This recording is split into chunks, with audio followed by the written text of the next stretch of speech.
Yesterday, 462 flights within, into or out of the U.S. were cancelled and 623 were delayed, according to FlightAware, an app that provides real-time, historical, and predictive flight tracking data. That wasn't just a blip. Thousands of flights were delayed or cancelled the day before, as well as the day before that. While many of these disruptions can be chalked up to staffing shortages, it's worth noting that pilots from Delta Airlines and Alaska Airlines have been picketing in the past week. That means there's a systemic issue that isn't going away by summer in terms of flight crew or pilot shortages, says Kathleen Bangs, a former commercial airline pilot and spokesperson for FlightAware.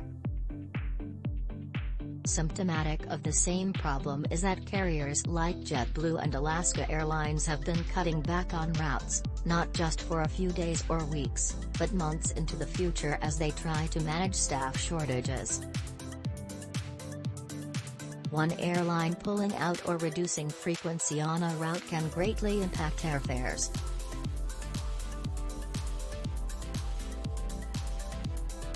We've seen that when lower-cost carriers, such as JetBlue, enter a new route, it can drive down prices overall on the route by about 20%, says Berg, lead economist at the deal-finding site Hopper. However, when there is less competition on a route because that carrier exits, prices tend to rebound by about 12%.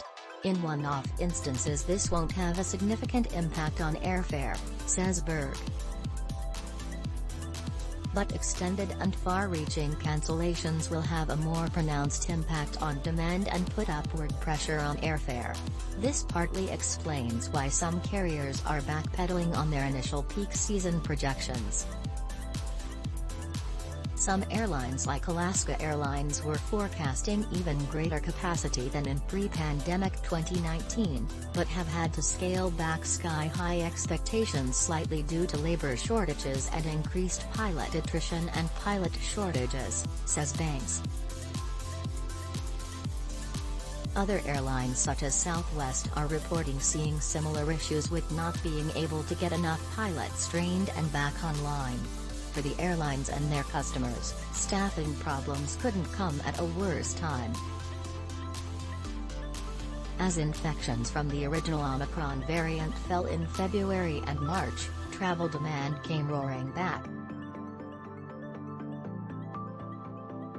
Currently, U.S. airline passenger volume is averaging about 92% of the pre-pandemic levels, according to Transportation Security Administration (TSA) throughput data.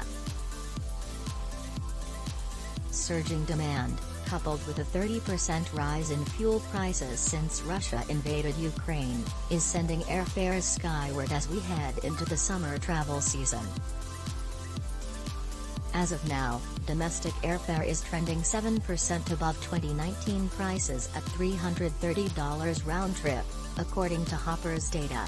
That is the highest average domestic airfare we've seen since we started collecting this data, says Berg.